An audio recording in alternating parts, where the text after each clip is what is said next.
Hi, welcome to Module 3. Here we are going to discuss about insurances.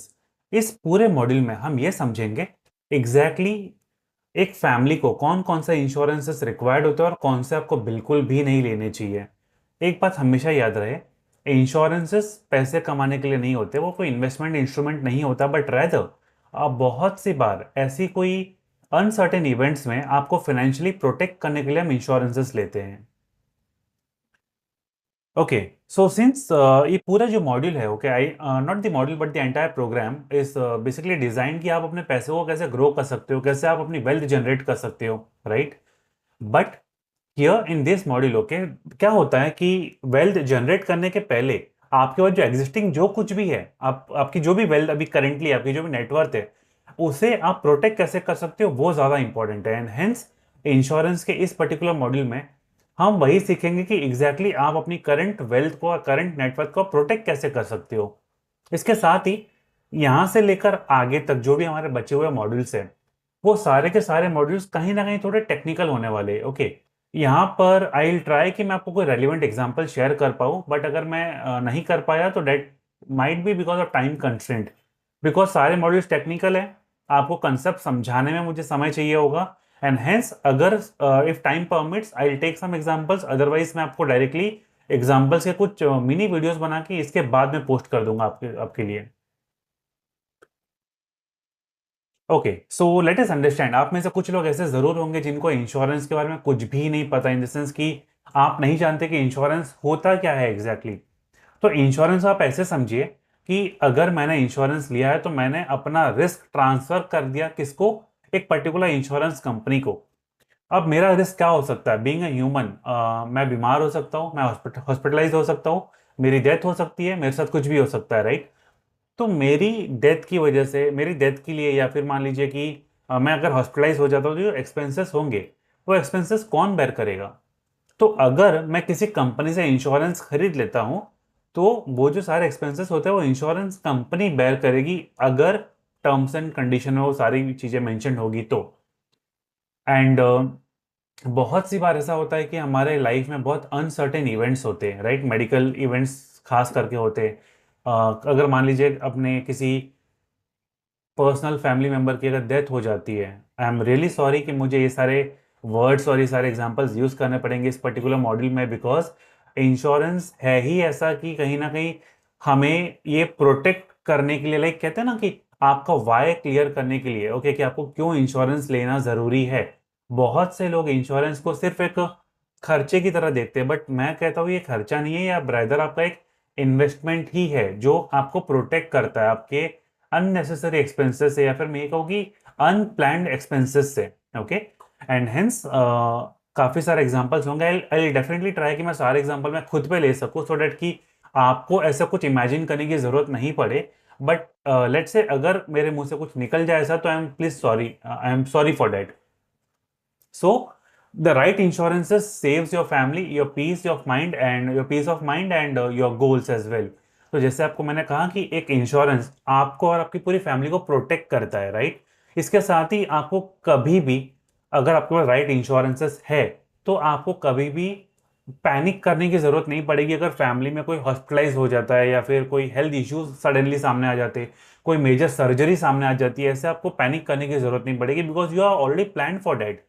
And कहीं ना कहीं आपके जो फाइनेंशियल गोल्स है जिसके लिए आप सेविंग्स कर रहे हो, इन्वेस्टमेंट्स कर रहे हो, वो उससे डिस्टर्ब नहीं होंगे। Okay, and insurance is something ना कि जहां पर हम नहीं चाहते कभी भी कि हमको क्लेम लेना पड़े, okay, but you will be glad कि अगर ऐसा कुछ अनसर्टेन इवेंट हो गया और आप क्लेम ले पा रहे हो, हम नहीं चाहते बट अगर ले पा रहे हो, आपके पास ऑप्शन है, you will really feel glad about it कि आपने सही टाइम पे सही डिसीजन लिया, राइट। एंड कहीं ना कहीं ये बात बिल्कुल सही है कि अगर मैं पास ऑन हो जाता हूँ, अगर मेरी डेथ हो जाती है, ओके, तो मेरी जो एब्सेंस है, ओके, वो फैमिली को डेफिनेटली होंगी इमोशनली, बट जो फाइनेंशियली जो मेरी नेट, मैं ये कहूँगा जो मेरी अर्निंग कैपेसिटी है, ओके, कहीं ना कहीं फाइनेंशियली मेरी फैमिली को सपोर्ट होगा मेरे एब्सेंस में भी, अगर मेरी डेथ हो जाती है तो।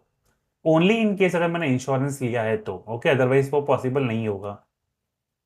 एंड इसी के साथ हम आगे बढ़ते हैं टुवर्ड्स अंडरस्टैंडिंग द इंश्योरेंसेस, कि इंश्योरेंस के टाइप कितने होते हैं। अब तक हमने ये समझा कि इंश्योरेंस होता है क्या। तो basically insurance is a tool, जो एक एक टूल होता है, एक पॉलिसी होती है। अगर मैं उसे परचेस करता हूँ एक कंपनी से, तो मैं अपना रिस्क, मेरे जो अनसर्टेन खर्चे हैं, जो अनप्लान्ड खर्चे, वो सारे एक पर्टिकुलर इंश्योरेंस कंपनी को मैं पास ऑन कर देता हूँ, right, bye paying just a small premium. तो हम इसमें समझेंगे क्या होता है, कैसे होता है।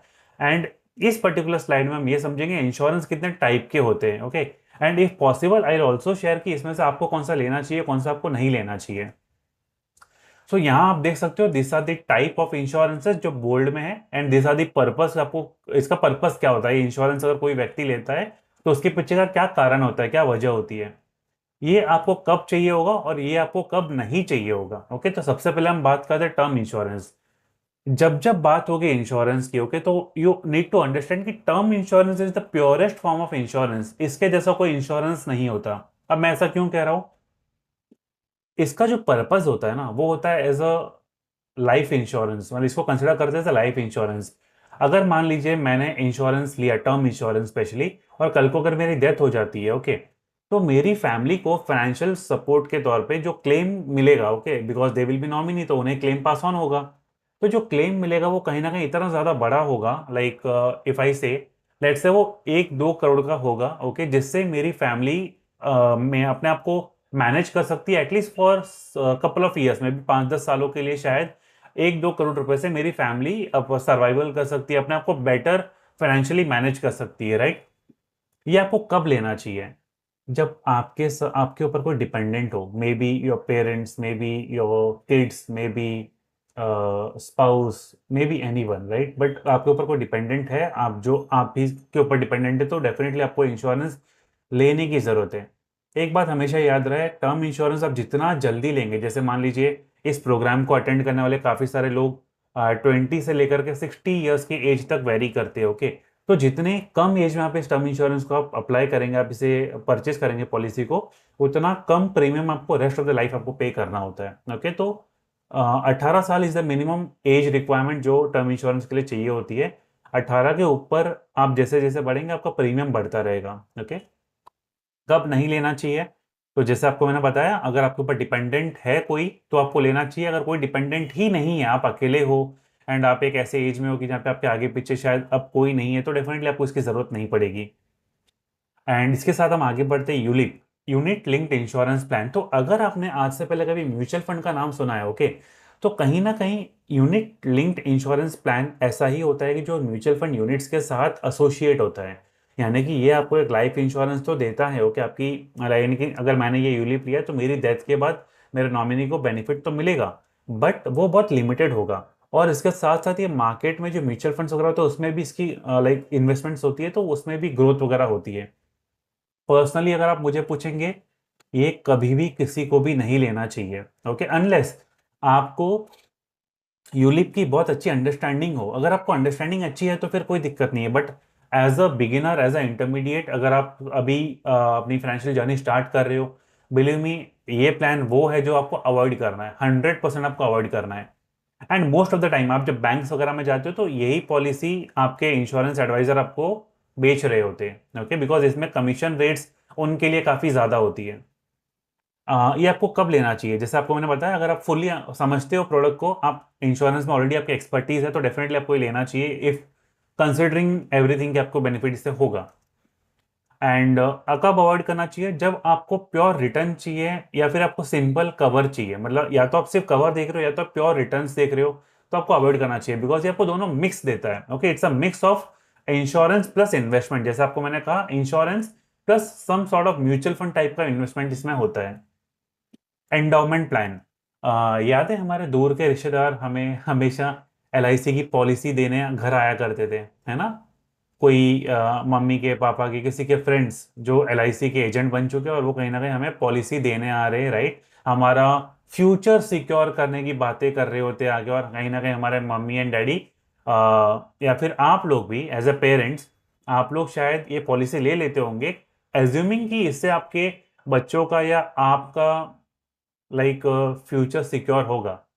तो इसका आंसर एब्सोल्युटली नो, ऐसा कुछ भी नहीं होता।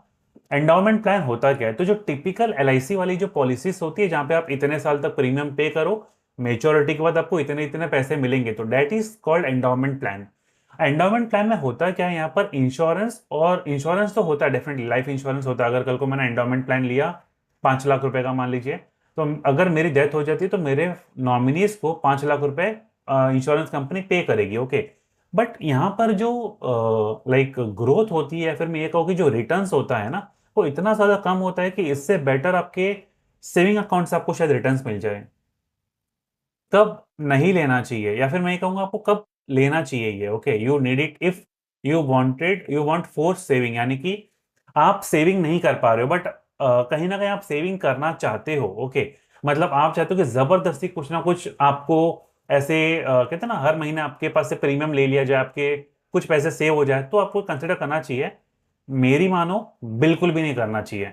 एंड दूर के रिश्तेदारों को आज आज ही आप ब्लॉक करो, सो डैट कि अगली बार आके आपको एलआईसी की पॉलिसी ना दे सके वो, ओके। एंड ये आपको कब अवॉइड करना चाहिए, जब आपको फ्लेक्सिबिलिटी चाहिए या आपको ग्रोथ चाहिए, कि आप चाहते हो कि कोई अच्छे रिटर्न्स मिले। यानी कि देखो, मैंने इंश्योरेंस लिया, एंडोमेंट पॉलिसी, ऑफकोर्स अगर मेरी डेथ हो गई तो जो सम अश्योर्ड होगा, जैसे मान लीजिए 5 लाख की पॉलिसी है, अगर मेरी डेथ होती है तो 5 लाख रुपए मेरे नॉमिनी को मिलेंगे। बट लेट से मुझे कुछ नहीं हुआ और मैं फिट एंड फाइन हूँ, ओके, मुझे कुछ नहीं हुआ, बट जो मेच्योरिटी पे जो पैसे मुझे रिटर्न मिलेंगे, हो सकता है कि वो बहुत ज्यादा कम हो, एंड हो नहीं सकता, ये डेफिनेटली बहुत ज्यादा कम होते हैं, okay.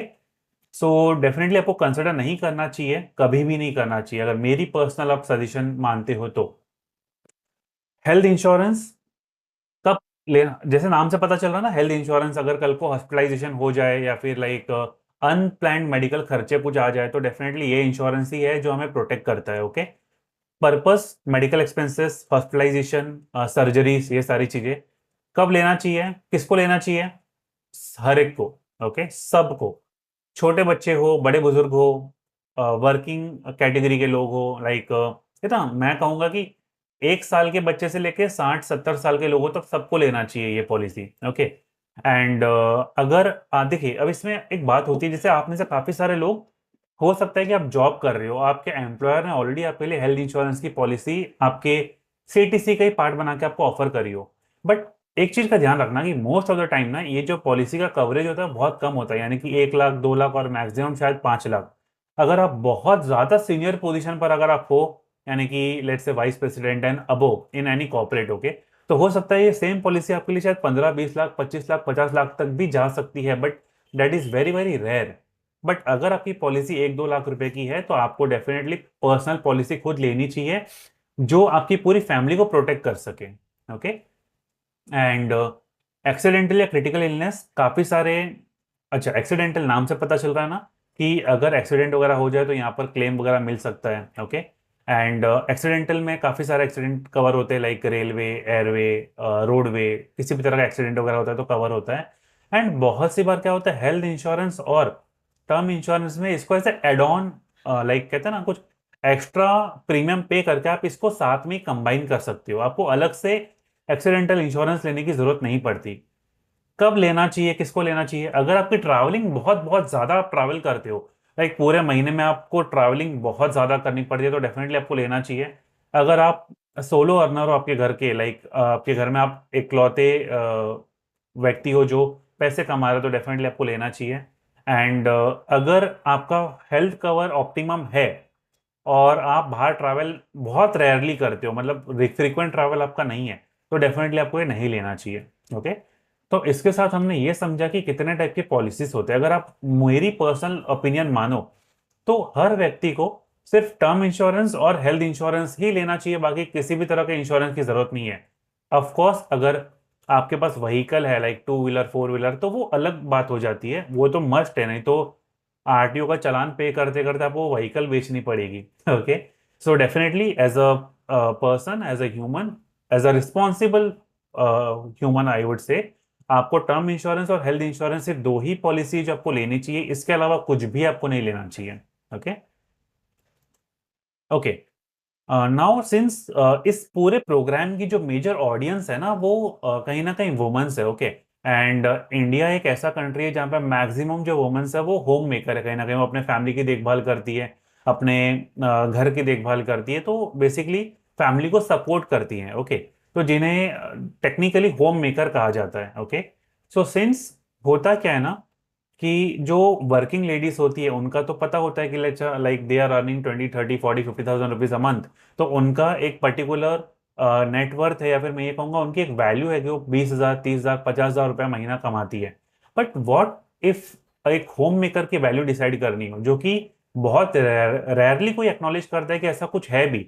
But I personally think कि डेफिनेटली एक होम मेकर की वैल्यू कहीं ज्यादा होती है। लेट्स अंडरस्टैंड कैसे। Home maker manages child care, cooking, education, house hold admin, all have monetary value. अगर हम इन सारे रोल्स को, अगर आप एक हाउस वाइफ हो, अगर आप एक होम मेकर हो, तो आप सुबह से लेकर रात तक जितने भी काम करते हो, उन सारे काम को अगर हम स्प्लिट कर दें और अगर हम उसको रिप्लेस करना चाहे किसी हाउस हेल्प से, ओके, यानी कि कोई मेड आपने रख ली, कोई हाउस हेल्प आपने रख ली, तो उसका कॉस्ट क्या होगा? तो I am pretty much sure, मैं आपको अश्योरेंस दे सकता हूं कि इसका खर्चा 30 से लेकर के 50,000 के बीच में मिनिमम होगा।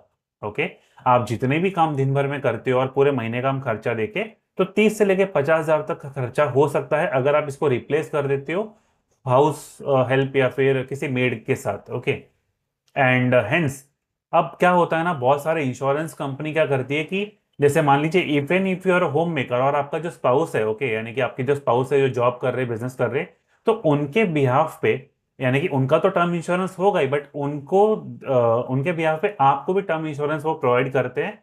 और ये नॉर्मली ना 50 लाख तक का इंश्योरेंस बड़ा इजीली मिल जाता है।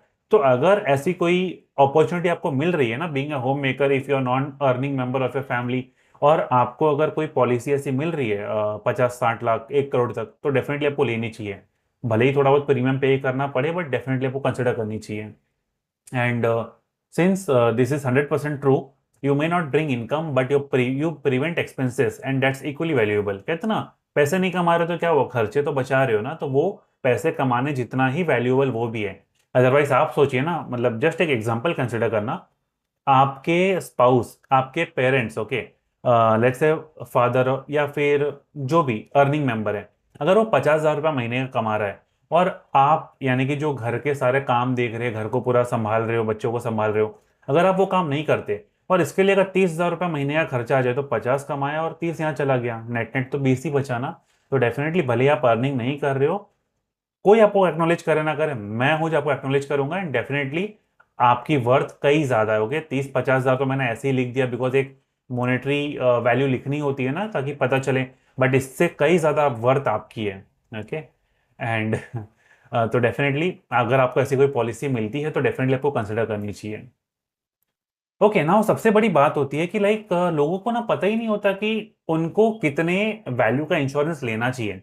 देखिए, मैं आपको एक एग्जांपल देता हूँ। मेरे फादर ने 1996 में, ओके, मेरे लिए एक, आई थिंक 1996 या 1999 के आसपास, समथिंग कुछ like when I was something around 7 और 8 ईयर्स, मेरे फादर ने मेरे लिए एक पॉलिसी ली थी 1 लाख रुपए की। सोच के देखिए, 1998 या 1999 के हिसाब से 1 लाख रुपए वॉज हैविंग सम वर्थ। मतलब वो टाइम पे मुझे याद नहीं है, मैंने रिसर्च करी तो मुझे पता चला कि गोल्ड की जो वैल्यू थी वो लगभग लगभग 3 4 हजार पर 10 ग्राम के आसपास कुछ वैल्यू थी। ओके, तो 1 लाख रुपए डेफिनेटली एक बड़ी अमाउंट थी। अब जो पॉलिसी थी वो कैसी थी, 1 लाख रुपए की थी। वो कब मिलेगा मुझे, जब मैं 18 साल का हो जाऊंगा, यानी कि 10 साल तक प्रीमियम पे करो, उसके बाद जाके मुझे वो थोड़े थोड़े करके मुझे पैसे पूरे मिलेंगे। अल्टीमेटली 1 लाख रुपए का मुझे जो सम एश्योर्ड था वो मुझे मिलेगा on maturity. Okay, that was typical LIC का एंडाउमेंट पॉलिसी, जो मैं आपको लेने के लिए बिल्कुल मना कर रहा हूँ। ओके, तो इसमें हुआ क्या कि 1 लाख रुपए की वैल्यू तब तो बहुत थी, बट जब मैं 18 साल का हो गया, ओके, तो उस टाइम पर लेट से 1 लाख रुपए की वैल्यू उतनी ही थी जितने में आप एप्पल का टॉप मॉडल खरीद सकते हो, है ना।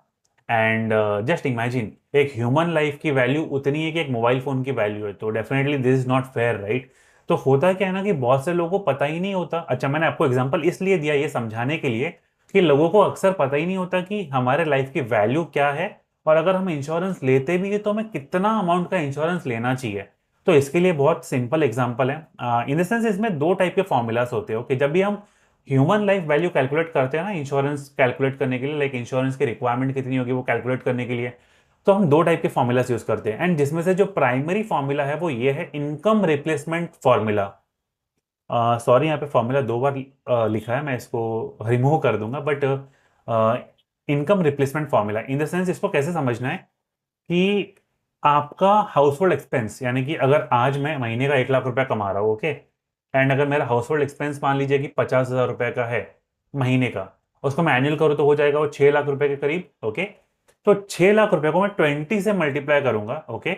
प्लस मेरा आपको आउटस्टैंडिंग लोन होगा तो अब इसको ऐसे समझो, 6 लाख रुपया मल्टीप्लाई बाय 20, यानी कि होगा ये लगभग लगभग 1.2 करोड़, ओके, क्योंकि 1.2 करोड़ होगा मुझे पता है।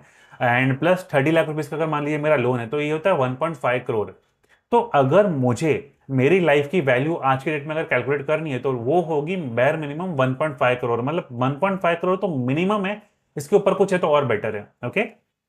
तो अगर मुझे इंश्योरेंस लेना है मेरे लिए, ताकि अगर कल को मेरी डेथ हो जाए, मैं नहीं रहूं इस वर्ल्ड में, तो मेरी फैमिली को वो कहते हैं ना, एक फाइनेंशियल सपोर्ट मिल सके, तो ऐसे केस में मुझे कम से कम 1.5 करोड़ का इंश्योरेंस लेना पड़ेगा। ओके, सो ये जो फॉर्मूला है ना, ये सिर्फ और सिर्फ टर्म इंश्योरेंस के लिए एप्लीकेबल है, एंडोमेंट या यूलिप के लिए नहीं। जो मैंने आपको दोनों के लिए मना किया, आपको नहीं लेना चाहिए, बट फिर भी अगर आप लेते हो तो वहां पर आप ये फॉर्मूला मत यूज करना, बिकॉज वहां पर आपको मेच्योरिटी पे पैसे दोबारा रिटर्न मिल जाते हैं, ओके। टर्म इंश्योरेंस जब भी आप कैलकुलेट कर रहे हो, ऑलवेज एंश्योर कि आप अपनी हाउस होल्ड एक्सपेंस का 20 टाइम्स या फिर अपनी एनुअल इनकम का 20 टाइम, आप दोनों में से कुछ भी यूज कर सकते हो। दो फॉर्मूला मैंने आपको बताया था। अपनी एनुअल इनकम, जैसे मान लीजिए मेरी एनुअल इनकम मान लीजिए कि 20 लाख रुपए की अगर है एग्जाम्पल, तो 20 लाख मल्टीप्लाई बाय 20, यानी से इन द सेंस कि 4 करोड़ के आसपास का मेरा टर्म इंश्योरेंस होना चाहिए, बेर मिनिमम, ओके। तो ये दो फॉर्मूला है, दोनों में से आप कोई भी यूज कर सकते हो टू कैलकुलेट कि आपको एडिक्वेट टर्म इंश्योरेंस कितने वैल्यू का आपको चाहिए होगा, okay. Now let us understand some common insurance scam and trap. जैसे मैंने आपको कहा था कि बहुत सी बार एंडोमेंट प्लान जो होता है, जो आपके टिपिकल, आपके नहीं मेरे भी टिपिकल जो दूर के रिश्तेदार होते हैं, वो कहीं ना कहीं एलआईसी के एजेंट्स वगैरह होते हैं, हमें आके एंडोमेंट पॉलिसी दे रहे होते हैं। तो एंडोमेंट पॉलिसी में वो गारंटीड रिटर्न की बात कर रहे होते हैं, एज इफ की मतलब some they are offering something magical, मतलब ऐसा तो कुछ है नहीं। आप बैंक में एफडी कर दो 10 सालों के लिए, 10 सालों के बाद आपको एफडी के पैसे दोबारा मिलेंगे ना, प्रोवाइडेड कि आपने बहुत अच्छे बैंक में, कोई बड़े नेशनलाइज बैंक में एफडी करी है ना, तो डेफिनेटली आपको वो पैसे दोबारा मिलेंगे। तो कभी भी कोई इंश्योरेंस आपको बेच रहा है ये बोल के कि आपको गारंटीड रिटर्न मिलेंगे एंडोमेंट प्लान में, तो डेफिनेटली आपको उसमें जाने की जरूरत नहीं है, बिकॉज गारंटीड रिटर्न आपको 4, 4.5%, लाइक 4.5% के आसपास आपको रिटर्न्स मिलते हैं, जो कि आपके नॉर्मल एफडी से भी काफी कम होते हैं, ओके। एंड बहुत सी बार वो भी आपको ना ब्रेक कर करके दिया जाता है। जैसे फॉर एग्जांपल मैंने आपको मेरा वाला बताया कि 1 लाख रुपए की पॉलिसी ली थी, तो जब मैं 18 साल का हुआ तो मुझे 20,000 मिले, 20 साल की उम्र में 20,000, और ऐसे करते करते मुझे 20,000 रुपए मिलते गए हर 2-2 साल के ब्रेक में।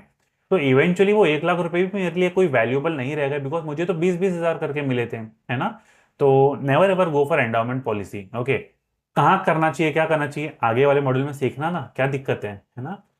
ULIP push for 5 year tax saving. अभी तो देखो टैक्स सेविंग का कुछ पर्पस रह नहीं गया, बट पहले ऐसा होता था कि टैक्स सेविंग के नाम पे ना बहुत सारे लोग यूलिप आपको बेचते थे, यूनिट लिंक्ड इंश्योरेंस प्लान, जो हमने बात की थी, इंश्योरेंस प्लस इन्वेस्टमेंट का जो कॉम्बो होता है, जो डेफिनेटली आपको नहीं लेना चाहिए। Again, insurance policies bundled into home और car loan without clear terms, ये आज भी होता है। अगर आप होम लोन ले रहे हो तो डेफिनेटली, अगर आपका टर्म इंश्योरेंस है तो अच्छी बात है, अगर टर्म इंश्योरेंस नहीं है तो बहुत सी बार क्या होता है, अच्छा होगा तो भी और नहीं होगा तो भी, बहुत सी बार क्या होता है ना, आप जब होम लोन लेते हो तो होम लोन के साथ साथ बाय डिफॉल्ट एक क्रॉस सेल प्रोडक्ट होता है टर्म इंश्योरेंस का।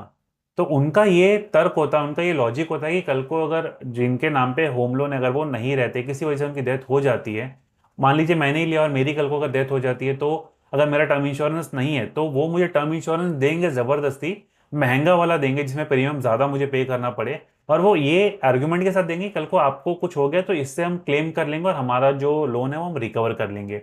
अगर आपके पास ऑलरेडी टर्म इंश्योरेंस, तो आप वही टर्म इंश्योरेंस इस होम लोन के साथ मैप कर सकते हो, आपको अलग से लेने की जरूरत नहीं है, ओके। बहुत सी बार कार लोन के साथ एक्सीडेंटल लोन वगैरह, सॉरी, कार लोन के साथ एक्सीडेंटल इंश्योरेंस वगैरह भी आपको बेच दिया जाता है, जो आपको जरूरत नहीं है टेक्निकली देखा जाए तो इन फ्रॉड से, इन ट्रैप से थोड़े बच के रहना। तो ये बस एक अवेयरनेस के पर्पज से आपको मैं बता रहा हूँ। बहुत सी बार ऐसा होता है कि जो एजेंट्स होता है आपको लास्ट डेट है, लास्ट डेट है, अर्जेंसी क्रिएट करने की कोशिश करता है, ऐसा कुछ नहीं होता, कोई लास्ट डेट वगैरह नहीं होती। आप इस महीने पॉलिसी लो या अगले महीने पॉलिसी लो, बात एक ही होती है। Okay. Plans with higher surrender charges and poor liquidity.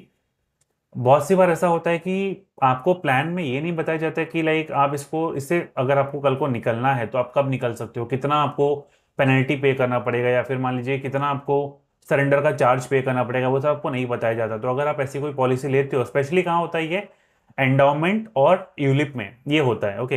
अगर आप ये पॉलिसी मेरे मना करने के बाद भी आप लेना चाहते हो, तो डेफिनेटली आपको ये दो चीजें आपको पूछनी पड़ेगी कि सरेंडर चार्जेस क्या है, और अगर कल को मैं पॉलिसी स्टॉप कर देता हूं तो मुझे रिटर्न कितना मिलेगा। ओके। या फिर कितने सालों के बाद मैं पॉलिसी में प्रीमियम पे करना मैं स्टॉप कर सकता हूं। तो ये कुछ इंपॉर्टेंट क्वेश्चन है जो आपको पूछने चाहिए। पॉलिसी चर्निंग या स्विचिंग, बहुत सी बार क्या होता है ना, जो एजेंट होते हैं, अगर आप ब्लाइंडली एजेंट्स पे भरोसा कर रहे हो कि एजेंट ने जो कह दिया आपने उसकी बात मान ली, तो बहुत सी बार क्या होता है, वो एंडोमेंट या यूलिप, ये दो ही प्लान में से वो एक कंपनी के पॉलिसी से दूसरे कंपनी की पॉलिसी में आपको स्विच करवाते हैं, बिकॉज उनको इसका कमीशन बहुत ज्यादा मिलता है। एंड अगर मैं आपको ये बताऊं कि उनको कमीशन कितना मिलता है, तो हो सकता है कि शायद आप भी एक इंश्योरेंस एजेंट एजेंट बनने का कंसिडर करो। ओके। तो ये वैरी करता है 10% से लेकर के 30-35% तक, specially for endowment and ULIP both. 10% से लेकर 35% तक कमीशन मिलता है। तो लेट्स से अगर आपने 10,000 का प्रीमियम आपने पे किया अपनी एलआईसी की पॉलिसी में, तो there are very high chances कि सामने वाला जो एजेंट है उसको 30-35% तक का कमीशन मिलेगा। और एवरी प्रीमियम, जैसे आप 10 सालों के लिए पे करते हो ना, तो हर प्रीमियम पेइंग पे उनको 10% का फिक्स कमीशन उनको मिलता है। वेरी कर सकता है, 8 हो सकता है, 12 हो सकता है, बट एवरेज 10 के आसपास ही होता है। सो डेफिनेटली आपको कभी भी, जस्ट बिकॉज इंश्योरेंस एजेंट बोल रहा है कि आप यूलिप प्लान में, ये प्लान से स्विच करके आप ये प्लान में आ जाओ, तो कभी भी नहीं, जब तक आप उससे कन्विंस्ड हो, इन द सेंस कि आपने खुद ने अपनी रिसर्च करी और आपको सच में लगता है कि ये प्लान से बेटर ये प्लान है, तो आपको स्विच करना चाहिए, अदरवाइज आपको स्विच नहीं करना चाहिए। ओके। एंड या डेफिनेटली मैंने आपको वही अभी बताया कि you will get insurance and returns, ask who gets the commission. मतलब वही बात हो गई, एक प्लान से दूसरे प्लान में मैं स्विच तो कर रहा हूँ, बट इसमें कमीशन किसको मिलेगा, और कमीशन डेफिनेटली बहुत हाई कमीशन होते हैं। अब एक बात को अच्छे से समझना। ओके। कोई भी इंश्योरेंस कंपनी कमीशन अपने जेब से पे नहीं करती। तो लेट्स से अगर मैं इंश्योरेंस कंपनी हूं, आपने मुझे अगर 10,000 का प्रीमियम पे किया, और कोई एजेंट है जो आपका दूर का रिश्तेदार है ना, अगर मुझे उनको 30% प्रीमियम पे करना, सॉरी 30% कमीशन अगर पे करना है, तो आपने जो मुझे 10,000 दिए, उसी 10,000 में से मैं 3,000 रुपए में इसको दे दूंगा इंश्योरेंस एजेंट को, और 7,000 रुपए मैं अपने पास रखूंगा, जिससे मैं फर्दर इन्वेस्टमेंट्स वगैरह करूंगा और आपको टाइम आने पे क्लेम वगैरह दे सकूं। ओके। तो this were some of the scams and traps जो इंश्योरेंस इंडस्ट्री में बहुत कॉमन है। एंड स्पेशली आपके बैंक के जो भी आरएम वगैरह होते हैं ना, जब भी आप बैंक विजिट कर रहे हो, आरएम लोग इसी उम्मीद में होते हैं कि आपको कुछ ना कुछ उल्टी सीधी पॉलिसी वो दे देंगे और आप कन्विंस होकर ले भी लोगे। ओके। एक वेरी इंपॉर्टेंट थिंग, ओके, मतलब मैं ये नोट कर रहा हूँ कि लाइक जैसे जैसे हम मॉड्यूल्स में आगे आगे बढ़ रहे होगे, तो हमारा कहीं ना कहीं जो टाइम है ना मॉड्यूल्स का, वो बढ़ते जा रहा है। लाइक आई वॉज एक्सपेक्टिंग कि 30 मिनट्स के अंदर अंदर कवर हो जाए, but I don't know why, but ये थोड़ा सा एक्सटेंड हो जाता है। तो I hope you don't mind. And अगर आप में से किसी को भी ट्रबल हो रही है कि लाइक इतना बड़ा मॉड्यूल आप नहीं देख पा रहे हो, या फिर आपको प्रॉब्लम हो रही है बिकॉज ऑफ एनीथिंग, एक मैसेज कर देना, कमेंट कर देना, maybe I will consider something and I will break this videos into mini mini videos. Okay. Okay. So ये चेकलिस्ट है। ओके। इसका आप स्क्रीनशॉट ले सकते हो चाहो तो, और अगर आपने नोट्स वगैरह ऑलरेडी ले रखे हैं, आपने लाइक परचेस किया है वो, तो डेफिनेटली आपको उसके अंदर ही मिल जाएगा ऐसे रेडी रेकनर। तो ये है क्या, तो ये है एक हेल्थ इंश्योरेंस बाय करते वक्त आपको कौन सी चेकलिस्ट है जो आपको ध्यान रखनी होती है, यानी कौन कौन से पॉइंट है जो आपको डेफिनेटली कंसिडर करने होते हैं whenever you are purchasing a health insurance for you and your family. तो यहाँ पे कुछ फीचर्स है, क्यों जरूरी है, और इसमें कुछ एक छोटा सा टिप है जो मुझे लगता है आपको जानना जरूरी है। सम insured, maximum amount the insurer पे पर ईयर। तो जैसे मान लीजिए कि सम इंश्योर्ड होता है क्या है, तो जैसे जितने रुपए का आपने इंश्योरेंस ले रखा है, जैसे 5 लाख, 10 लाख, 20 लाख, वो अमाउंट जो आपको क्लेम करने पर, लाइक मैक्सिमम आपको क्लेम करने पर आपको मिल सकता है, वो आपका होता है सम इंश्योर्ड। सम इंश्योर्ड बेसिकली 5 से 10 लाख नॉर्मली जो कंपनीज देती है, अगर आप जॉब कर रहे हो, आपकी कंपनी आपको ऑफर करे तो आपको 1 से 2 लाख के बीच में करती है। ओके। बट अगर आप अपनी फैमिली के लिए पर्सनल पॉलिसी ले रहे हो, तो आपको ऐसे लेना चाहिए कि 5 से 10 लाख तो बेयर मिनिमम हो। ओके, इसमें मैं आपको और भी फर्दर बताऊंगा क्या करना चाहिए, कैसे करना चाहिए, बट वीडियो ज़्यादा लंबा ना हो जाए इसलिए मैं इसको यहीं पे स्टॉप करूंगा। हो अगर ज़रूरत पड़ी तो I will personally share my personal recommendation कि कौन से हेल्थ इंश्योरेंस पॉलिसी आपको लेने चाहिए, या फिर जो पर्सनली मैंने खुद ने ले रखे हैं मेरे लिए। Okay, pre and post hospitalization. तो प्री एंड पोस्ट हॉस्पिटलाइजेशन बहुत सी बार क्या होता है कि आप जो पॉलिसी लेते हो उसमें क्या पता शायद प्री हॉस्पिटलाइजेशन कवर नहीं होता। प्री मतलब होता है कि अगर मान लीजिए कल को ऐसा कुछ हो गया कि मुझे एक सर्जरी प्लान करनी है मेरे लिए, तो सर्जरी ऐसे ही तो नहीं होता ना कि मुंह उठा के चला गया जाके सर्जरी करवा दी। तो सर्जरी के पहले डायग्नोसिस होता है, कंसल्टेशन होता है, ट्रीटमेंट्स होते हैं, काफ़ी कुछ चीज़ें होती है। हो सकता है कि उसके लिए शायद एक अच्छा अमाउंट खर्च हो गया हो, लाइक 50,000 रुपये, लाख रुपए वगैरह, है ना। तो और हो सकता है कि हॉस्पिटलाइजेशन यानी कि मेरी सर्जरी हो गई उसके बाद भी शायद रूटीन चेकअप हो गया, या फिर कुछ ट्रीटमेंट्स हो गए, कुछ मेडिकेशंस हो गए, ये सारी चीज़ें। तो इसको कहते हैं सर्जरी होने के पहले, यानी कि हॉस्पिटलाइजेशन होने के पहले, और हॉस्पिटलाइजेशन होने के बाद, यानी कि प्री एंड पोस्ट, ये दोनों कवर उसमें होने चाहिए। ओके, दोनों फीचर उसमें कवर्ड होने चाहिए आप जो भी हेल्थ इंश्योरेंस ले रहे हो।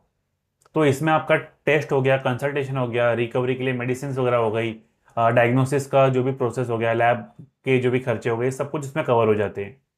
एंड नॉर्मली क्या होता है, प्री प्री वाला जो कैटेगरी होता है ना, प्री हॉस्पिटलाइजेशन, ये आपके हॉस्पिटलाइज होने के 30 दिन पहले के जो खर्चे होते हैं, 30 डेज पहले के, वो सारे उसमें कवर होते हैं। और हॉस्पिटलाइजेशन में ये 60 डेज आगे तक के जो भी खर्चे आपके होंगे, डॉक्टर से कंसल्टेशन वगैरह, ये सब उसमें कवर होते हैं। तो आपको इंश्योर करना है कि आप जब भी हेल्थ इंश्योरेंस ले रहे हो ये चीज़ उसके अंदर कवर्ड हो। रूम रेंट लिमिट, बहुत सी बार क्या होता है ना कि आपकी पॉलिसी भले ही 10 लाख रुपए की होगी, बट उसमें रूम रेंट का एक क्लॉज होता है कि आप अपना जो रूम सिलेक्ट करोगे उसमें 2,000 से ज़्यादा नहीं होना चाहिए, 1,000 से ज़्यादा नहीं होना चाहिए, अगर होगा तो ऊपर का आप पे करोगे। तो ये सारी चीज़ें नहीं होनी चाहिए। तो बेसिकली रूम रेंट पे कोई लिमिट नहीं होनी चाहिए, टेक्निकली नहीं होनी चाहिए। तो आपके ऊपर डिपेंड करता है कि आप कैसे रूम में रहना चाहते हो, लाइक शेयर्ड, ओपन वार्ड, या फिर जैसा भी आप समझते हो, है ना। तो आप ये इंश्योर करो कि आपकी पॉलिसी में रूम रेंट के ऊपर कोई क्लॉज नहीं हो। ओके, कोई लिमिट नहीं हो।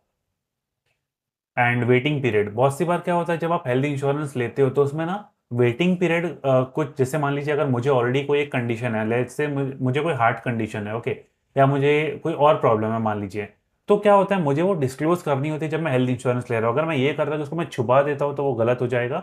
मुझे सारी चीज़, देखो जब भी इंश्योरेंस ले रहे हो ना, जितना सच बोल सकते हो उतना सच बोलो। ओके, कभी भी कोई बात मत छुपाना, बिकॉज आप इंश्योरेंस लेते हो अपने आप को प्रोटेक्ट करने के लिए, अपने फैमिली को प्रोटेक्ट करने के लिए।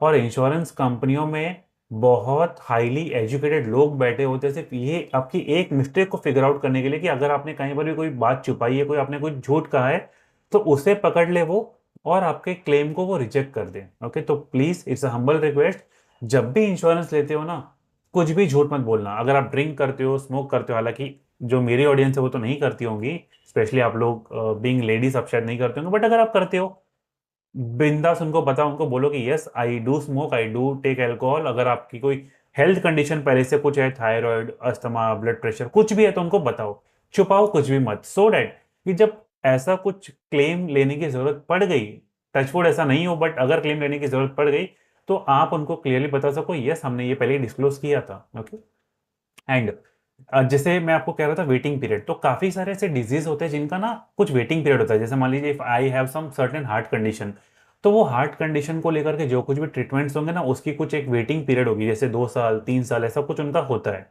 तो क्या होगा कि अगर आपने 2 साल 3 साल तक पॉलिसी को रिन्यू किया, तभी जाके आपके वो पर्टिकुलर वेटिंग पीरियड वाले जो डिजीज होंगे उसमें कवर होंगे, अदरवाइज वो कवर नहीं होंगे। ओके, तो ऑलवेज इंश्योर कि कौन कौन सी बीमारियों का कितना वेटिंग पीरियड है वो आपको पता होना चाहिए। उसमें आप कर कुछ नहीं सकते, नेगोशिएट नहीं कर सकते कि नहीं नहीं आप 6 महीना कर दो, 2 साल का, ऐसा नहीं होता, बट आपको पता होना चाहिए सो डैट कि आप मेंटली प्रिपेयर्ड रहो उन चीज़ों के लिए। एंड कोशिश करो कि आप वेटिंग पीरियड कम से कम जिस पॉलिसी में हो वो देखो, जब आप पॉलिसी ले रहे हो कंपेयर करके देखो जिसमें कम से कम हो। जैसे हो सकता है किसी में 5 साल का वेटिंग हो, तो वैसा नहीं लेना, आपको 2 साल 3 साल इस स्वीट स्पॉट की इसमें चलता है, लाइक 2 साल होगा तो सबसे बेस्ट है, 3 साल होगा तो ओके है, आप ले सकते हो। ओके, को पेमेंट क्लॉज, ये क्या होता है कि जैसे मान लीजिए मैं कल को हॉस्पिटलाइज होता हूँ, मुझे क्लेम करना है मान लीजिए 5 लाख रुपए, अगर इसमें को पेमेंट का क्लॉज होगा, यानी कि कंपनी के टर्म्स कंडीशन में को पेमेंट का क्लॉज है, इसका मतलब होता है कि 10-20% शायद मुझे अपने जेब से पे करना पड़ेगा, और जो बचा हुआ जो भी अमाउंट है, ओके, हॉस्पिटल का जो बिल है वो इंश्योरेंस कंपनी पे करेगी। तो कोशिश करना कि को पेमेंट या तो नहीं हो, या तो हो तो बहुत मिनिमल हो, यानी कि 1-2%, 5-10% मैक्सिमम, उसके ऊपर नहीं होना चाहिए। ओके, नहीं हो तो ज़्यादा बेटर है, और ऐसी पॉलिसी आपको मिल जाएगी जहाँ पे को पेमेंट का जो क्लॉज है वो नहीं होता। रिस्टोरेशन बेनिफिट होता है कि जैसे मान लीजिए मैंने 10 लाख की पॉलिसी ली, किसी वजह से मैं हॉस्पिटल में एडमिट हो गया और वो 10 लाख रुपए मैंने पूरे एग्जॉस्ट हो गए, मतलब पूरे का क्लेम हो गया एक ही बार में। अब हो सकता है कि मुझे शायद लेट्स से 6-8 महीने में फिर से हॉस्पिटलाइज होना पड़ा। वैसे नहीं होना चाहिए, बट लेट्स से अगर मुझे फिर से हॉस्पिटलाइज होना पड़ा, तो मेरी इंश्योरेंस पॉलिसी क्या रिस्टोर होती है, यानी कि मैं एक साल में 2 बार 10-10 लाख का क्लेम ले सकता हूँ। तो ये चीज इंश्योर करना उसमें होनी चाहिए। तो रिस्टोरेशन बेनिफिट आपको नॉर्मली बहुत सारी पॉलिसी में मिलते, बट ऑलवेज जैसे चेकलिस्ट है ना, तो इसको चेक करना है या नहीं है। अगर नहीं होगा तो पॉलिसी मत लेना, अगर होगा तो डेफिनेटली आपको लेनी चाहिए। ये नॉर्मली फैमिली फ्लोटर प्लान जो होते हैं, यानी कि पूरी फैमिली का जो कॉमन प्लान होता है। जैसे एग्जांपल, मैंने अपनी पूरी फैमिली के लिए अगर मान लो 50 लाख रुपए का हेल्थ इंश्योरेंस लिया है, तो मेरे फैमिली में अगर 4 लोग हैं तो चारों लोगों का कहते हैं ना कि वो 50 लोग 50 लाख में कवर हो जाएगा, ऐसा। तो फैमिली फ्लोटर उससे कहते हैं। और हाँ, और कुछ repeat claims in the sense वही हो गया कि अगर मुझे एक साल में मल्टीपल टाइम, अगर मान लीजिए मुझे या मेरे स्पाउस को या मेरे बच्चों को या किसी को भी मान लीजिए अगर क्लेम लेने की जरूरत पड़ गई, तो उन्हें वो क्लेम मिलना चाहिए, रिजेक्ट नहीं होना चाहिए। तो उसको हम रिस्टोरेशन बेनिफिट कहते हैं, जो कि बहुत एसेंशियल है।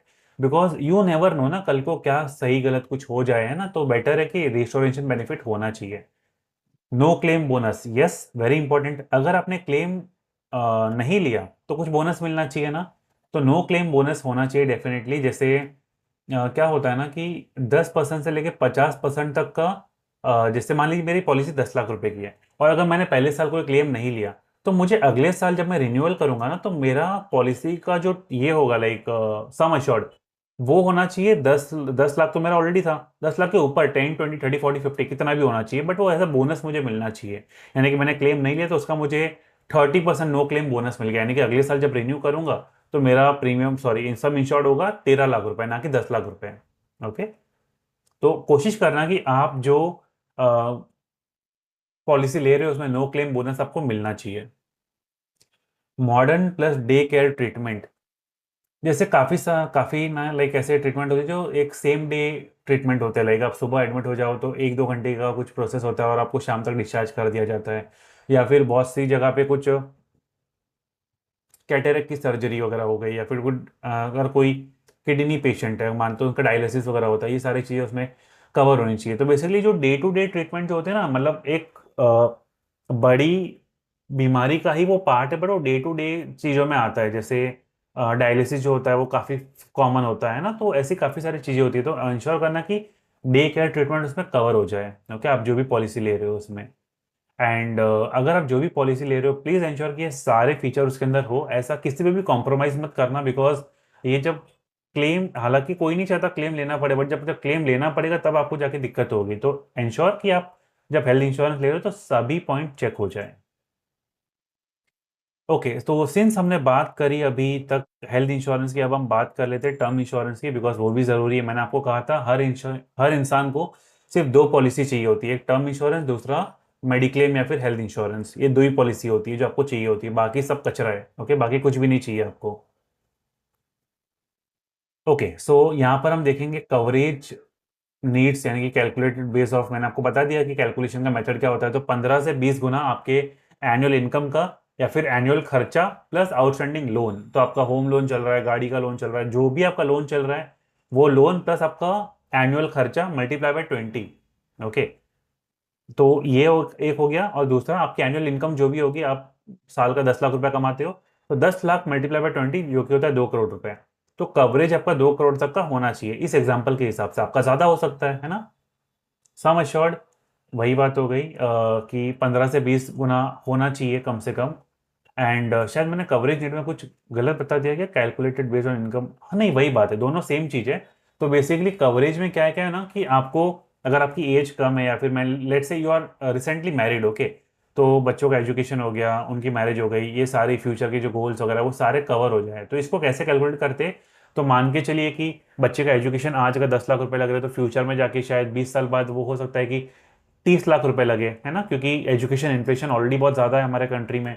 और ऐसे करते करते आपके सारे खर्चों को ना आप एक इन्फ्लेट कर दो, यानी कि अगर आज जो खर्चा 10 लाख का अगर हो रहा है, मान लीजिए अगर आज एक शादी करनी है 10 लाख का खर्चा है, तो 20 साल के बाद अगर वो सेम शादी करनी है तो हो सकता है आपका खर्चा 40 लाख हो जाए। तो वैसे करके आप सारा कैलकुलेशन करके एक अमाउंट पे आप आओगे, वो अमाउंट का आप इंश्योरेंस करवा लो, एक तरीका। दूसरा ये कि आप अपनी एनुअल इनकम का 20 टाइम ले लो। सिंपल और बेस्ट वही है, क्योंकि 20 टाइम इंश्योरेंस का क्लेम मिलना, यानी कि अगर कल को मुझे कुछ हो जाता है, मेरी डेथ होती है और मेरे फैमिली को अगर 20 टाइम का अगर क्लेम मिल जाता है, ओके, लाइक मेरे डेथ होने पे, तो कहीं ना कहीं वो फाइनेंशियली अपने आप को स्टेबल कर देंगे कुछ सालों के अंदर। ओके, मे बी शायद 5-10 साल लगे उनको, बट वो फाइनेंशियली स्टेबल हो जाएंगे मेरे एब्सेंस में भी। ओके, पॉलिसी टेन्योर, तो ये बहुत इंपॉर्टेंट है। देखो, टर्म इंश्योरेंस जब लेते हो ना, तो कोशिश करना कि आप ना मैक्सिमम एज के लिए लो। बहुत से कंपनी या बहुत सारे एडवाइजर आपको क्या, फाइनेंशियल एडवाइजर जो होते हैं वो आपको रिकमेंड करेंगे अरे 60 साल बहुत होता है। बट देखो, 60 साल तो हमारे यहाँ पे एवरेज ह्यूमन लाइफ स्पैन 60 साल की है ना, उतना तो लोग जीते ही है ना। तो आपको 70, 75, 80 तक का टर्म इंश्योरेंस लेना चाहिए, डजेंट मैटर। देखो, प्रीमियम कैसे पे करोगे, क्या होगा, सब मैं हूं ना सिखाने के लिए, भरोसा रखो मुझ पे। ओके, मैं सारी चीजें सॉर्ट कर दूंगा। बट द थिंग इज कि कभी भी ना ये मत सोचना अच्छा रिटायरमेंट तक का मैं लेता हूँ, रिटायरमेंट के बाद तो क्या मैं तो रिटायर, ऐसा कुछ भी नहीं होता। आप पॉलिसी जितना मैक्सिमम आपको मिल सकता है ना उतने का आप लीजिए। 80 ईयर्स, 75 ईयर्स, 70 ईयर, जो मिल सके उतने का लो, मैटर नहीं करता। ओके, पॉलिसी लेके रखो। राइडर्स या add on, critical illness, accidental death, disability adds valuable safety layer. Of course अगर कुछ राइडर्स आपको ऐड करने की आवश्यकता लगे तो आपको राइडर्स ऐड करने चाहिए। जैसे एक्सीडेंटल हो गया, क्रिटिकल इलनेस, क्रिटिकल इलनेस मान लीजिए जैसे कल को अगर मुझे कैंसर हो जाता है, आई डोंट नो मैं ये सारे एग्जांपल खुद पे कैसे ले रहा हूँ, बट मैं नहीं चाहता कि आप लोग ऐसा कुछ एज्यूम करो, एंड हेंस ये सारे एग्जांपल मैं खुद पे ले रहा हूँ। तो कल को अगर मान लीजिए मुझे कैंसर हो जाए या मुझे ऐसी कोई लाइफ थ्रेटनिंग बीमारी हो जाए जिससे मेरी डेथ निश्चित है, ओके, वो होनी ही है, तो ऐसे केस में अगर मैं राइड ऑन सॉरी मैं एड ऑन अगर लेता हूँ या कोई मैं राइडर वगैरह लेता हूँ, ओके, तो ऐसे केस में मान लीजिए मेरी बेस पॉलिसी अगर 4 करोड़ की है और अगर मैंने राइडर लेकर रखा है, तो राइडर की वजह से उसमें 50 लाख या 1 करोड़ रुपए एक्स्ट्रा ऐड हो जाते हैं। अब सीधी सी बात है, कंपनी क्लेम ज्यादा दे रही है तो पैसे भी ज्यादा लेगी। तो अगर आपका प्रीमियम, मान लीजिए एग्जांपल दे रहा हूँ, 1000 रुपए का अगर प्रीमियम है, तो 1000 रुपए के साथ एक्स्ट्रा कुछ प्रीमियम उसमें हो सकता है। ओके, तो लेट्स से 1000 के ऊपर चाहे 100 रुपए एक्स्ट्रा हो जाए महीने का, तो आपका टोटल प्रीमियम 1100 रुपए हो जाए। तो ये आप जब लेंगे ना, तब आप इसको अच्छे से समझना कि कौन सा राइडर आपको लेना चाहिए और कौन सा आपको नहीं लेना चाहिए। Okay, premium affordability, of course ये आप फ्रीक्वेंसी पे डिसाइड कर सकते हो। अगर आपको महीने महीने आप प्रीमियम पे करना समझ आ रहा है कि महीने का मान लीजिए 1000, 1500, 2000 रुपए का प्रीमियम पे करना आपको सही लग रहा है कि हाँ इतना आप एफोर्ड कर सकते हो, तो आप वैसे करो। अगर आप चाहते हो कि नहीं पूरे साल भर का मैं एक ही साथ दे दूँ, तो आप वैसा करो, कोई दिक्कत नहीं है। ओके, आपको जैसा ठीक लगे वैसे आप करो, बिकॉज अल्टीमेटली आप अपने अपनी कहते हैं ना एक लाइफ की बहुत बड़ी अनसर्टेन इवेंट को आप प्लान कर रहे हो। तो ऐसा नहीं हो कि आप कहीं से लोन लेकर के आप इंश्योरेंस ले रहे हो, ऐसा नहीं होना चाहिए। महीने महीने ईएमआई में कंफर्टेबल हो तो ईएमआई में ले लो। अच्छा, ये होता है मंथली, होता है क्वार्टरली, होता है हाफ ईयरली और ईयरली, आपको जैसा ठीक लगे वैसे आप ले सकते हो। ओके, प्रीमियम में बात करें तो बहुत मामूली डिफरेंस होता है। अगर आप एनुअल पे करोगे और आप मंथली क्वार्टरली पे करोगे तो बहुत नॉमिनल डिफरेंस होता है, तो जैसा आपको सही लगे वैसा आप डिसीजन ले सकते हो। Okay, let me adjust my self. हाँ, तो ये कुछ कॉमन मिस्टेक्स है, ओके, जो आपको डेफिनेटली अवॉइड करनी चाहिए जब भी आप इंश्योरेंस लेते हो। तो जैसे ignoring claim settlement ratio. Claim settlement ratio क्या होता है? जैसे मान लीजिए कि अगर मैं एक इंश्योरेंस कंपनी हूँ, मेरे पास अगर 100 क्लेम आते हैं, तो उसमें से मैं कितने परसेंटेज क्लेम में सेटल कर रहा हूँ। ओके, यानी कि क्लेम मेरे पास अगर 100 आए तो मैंने कितना सेटल किया, यानी कि 98 कर दिया, 99 कर दिया, 100 में से 100 मैंने पूरा कर दिया, जैसा भी होगा वो आपको ध्यान रखना है। ओके, ऑलवेज मेक श्योर कि आप जिस भी इंश्योरर, यानी कि जिस इंश्योरेंस कंपनी का आप पॉलिसी ले रहे हो, भले ही हेल्थ इंश्योरेंस हो या टर्म इंश्योरेंस हो, क्लेम सेटलमेंट रेशियो हमेशा 95% के ऊपर होना चाहिए। ओके, तो ज़्यादा रिलायबल होता है। स्किपिंग पॉलिसी एक्सक्लूजन, जैसे टर्म इंश्योरेंस में स्पेशली ये होता है, जैसे सुसाइड या अनडिस्क्लोज इलनेस, यानी कि मैंने इंश्योरेंस लेते वक्त ऐसी कोई बीमारी थी जो मुझे पता भी नहीं थी, या फिर मान लीजिए मुझे पता थी और मैंने बताई नहीं, या फिर किसी वजह से कल को मैंने अगर सुसाइड कर लिया, मैं नहीं कर रहा ऐसा कुछ, बट अगर मैंने किसी वजह से सुसाइड कर लिया तो वो उसमें कवर नहीं होगा। तो होता है ना कि मैं मेंटली लाइक थोड़ा एक ये हो कि मैंने अपने फैमिली के लिए इंश्योरेंस ले रखा है 2 करोड़ 4 करोड़ का, बट उसमें पता चला कि वो क्लॉज कंसिडर ही नहीं है सुसाइड का या फिर कोई अनडिस्क्लोज इलनेस का, तो मेरी तो डेथ हो गया, मेरे फैमिली को कुछ मिला भी नहीं, है ना। तो ऑलवेज एंश्योर कि आप पॉलिसी को अच्छे से समझ लो कि उसमें क्या क्या कवर्ड नहीं है। Okay, choosing the cheapest option blindly, ऐसा नहीं करना चाहिए। जस्ट बिकॉज एक टर्म इंश्योरेंस लेना है, एक हेल्थ इंश्योरेंस लेना है, तो हमने सबसे सस्ता वाला ले लिया, नहीं, सस्ता नहीं लेना। देखो, टर्म इंश्योरेंस ना आप ऐसे इस पर्पस के लिए ले रहे हो कि कल को अगर मुझे कुछ हो जाए, अच्छा, इस पर्पज से आप नहीं ले रहे हो, इस पर्पज से मैं लूंगा, ओके, कल को अगर मुझे कुछ हो जाए तो मेरे फैमिली को क्लेम मिलना चाहिए। ओके, हो सकता है कि मेरी फैमिली उतनी अवेयर है, हो सकता है मेरी फैमिली इतनी अवेयर नहीं हो, है ना। तो मुझे ये देखना है कि मैं एक अच्छी कंपनी और ट्रस्ट वर्दी कंपनी हूँ, मैं उसकी पॉलिसी लूँ, फिर भले ही मेरा प्रीमियम 100 200 500 रुपये एक्स्ट्रा हो, फर्क नहीं पड़ेगा, बस सस्ता मत चूज करना, बिकॉज जब जरूरत पड़ेगा तभी काम नहीं आया तो फिर क्या मतलब इंश्योरेंस का, है ना। Not reviewing after major life event, देखो, जब भी आपके लाइफ में कोई मेजर इवेंट होता है, जैसे शादी हो गई, आपका नया बेबी हो गया, या फिर आपने कोई बड़ा कर्जा ले लिया, होम लोन वगैरह कोई ले लिया, आपने कोई बड़ा लोन ले लिया, तो ऐसे केस में आपको हमेशा अपने पॉलिसी को फिर से रिकैलकुलेट करना चाहिए। जैसे एग्जांपल, आज अगर एक न्यूली मैरिड कपल है, हस्बैंड एंड वाइफ, उनके लिए शायद 5 लाख 10 लाख की पॉलिसी इनफ हो गई, बट एक बार आपका अगर बेबी हो जाता है तो मे बी शायद आपको 5 10 लाख रुपए कम पड़ेंगे, आपको 15 20 लाख के लिए जाना चाहिए, है ना। एक बार जैसे जैसे आपकी एज बढ़ेगी तो आपको शायद हो सकता है 50 लाख का हेल्थ इंश्योरेंस भी आपको लेना पड़े, है ना। तो वैसे आपको हमेशा लाइफ के मेजर इवेंट में आपको फिर से रिकैलकुलेट करना बहुत जरूरी है। No flexibility in the policy, look for option to increase cover और कन्वर्ट इन फ्यूचर। अगर आपके पॉलिसी में कोई फ्लेक्सिबिलिटी नहीं है, जैसे आप चाहो तो स्विच कर लो, आप चाहो तो इसमें आपका सम इंश्योर्ड बढ़ा लो वगैरह, ऐसा अगर ऐसा कुछ है ना कि आपकी पॉलिसी आपको बहुत रोक रही है अपने इंश्योरेंस के जो कवर है उसको पूरा करने से, तो ऐसे केस में आप उसको कन्वर्ट कर लो किसी और प्रोडक्ट में या किसी और कंपनी में आप शिफ्ट हो जाओ। ओके, ऐसा होता है। आप चाहो तो अपना टर्म इंश्योरेंस और अपना हेल्थ इंश्योरेंस कुछ टाइम के बाद आप किसी दूसरे अच्छी कंपनी में आप ट्रांसफर कर सकते हो। ओके, ये पॉसिबल है।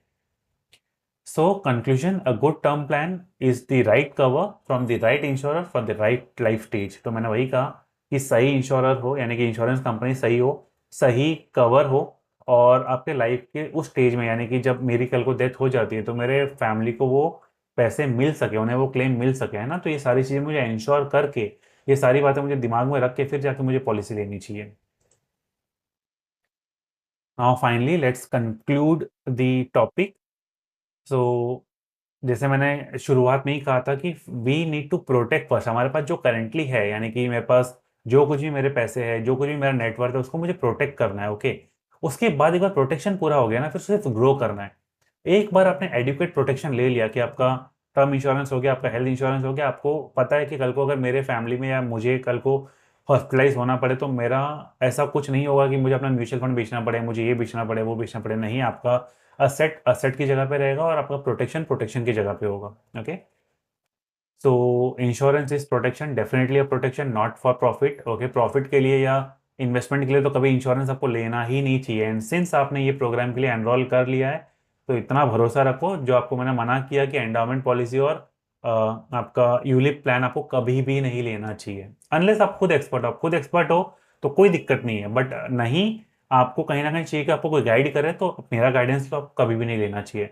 क्या लेना चाहिए? हेल्थ इंश्योरेंस और टर्म इंश्योरेंस, ये आपको आज के आज ही लेना चाहिए। इन द सेंस कि अगर आज आपने एक पर्टिकुलर डेट पे अपने मॉडल को फिनिश किया तो अगले एक हफ्ते में ना आपको ये ले लेना चाहिए। Okay, because time and tides wait for no one, है ना। Term insurance plus health insurance plus emergency fund, this is known as a peace of mind trio. मतलब ये तीन चीजें अगर आपके पास है ना तो आपको हमेशा ना मेंटली एकदम पीस ऑफ माइंड रहेगा, आपको कभी पैनिक करने की जरूरत नहीं पड़ेगी, भले ही कितनी भी इमरजेंसी वाली सिचुएशन आ जाए। अब दो चीजें हमने सीख ली, टर्म इंश्योरेंस हमने समझ लिया, हेल्थ इंश्योरेंस हमने समझा, term insurance sorry emergency fund हमने नहीं समझा, हम इसको अगले मॉड्यूल में कवर करेंगे। इंश्योरेंस और इन्वेस्टमेंट को मिक्स कभी भी नहीं करना चाहिए, मैंने आपको पहले भी कहा, कभी भी मिक्स नहीं करना चाहिए। इंश्योरेंस इंश्योरेंस की जगह पे, इन्वेस्टमेंट इन्वेस्टमेंट की जगह पे। इंश्योरेंस आपको प्रोटेक्ट करेगा, इन्वेस्टमेंट आपके वेल्थ को ग्रो करेगा, है ना, दोनों ही जरूरी है और दोनों अलग अलग होने चाहिए। Home makers need protection too, मेरी favourite audience, definitely most of you are home makers, I know pretty well, and आप लोग के लिए भी टर्म इंश्योरेंस हेल्थ इंश्योरेंस उतना ही जरूरी है जितना आपके घर में एक अर्निंग मेंबर के लिए। Okay, and with this note I will conclude this session. I hope आप ये सेशन में से कुछ आपको वैल्यूएबल इनपुट्स मिले होंगे। एंड मैंने आपको जैसे कहा कि जैसे ये सेशन आपका कंप्लीट होता है, immediately within a week plan your insurances. And अगर इमीडिएटली नहीं ले सकते किसी कारणवश, क्योंकि मुझे सबका तो नहीं पता ना, बट किसी कारणवश अगर नहीं ले सकते, डिले मत करना, जितना जल्दी हो सके ना लाइफ की पहली प्रायोरिटी बना लेना कि आपको इंश्योरेंस लेना है। ओके, खर्चा मत समझना, it's investment. And with that note, thank you so much and will meet you in next module. Thank you.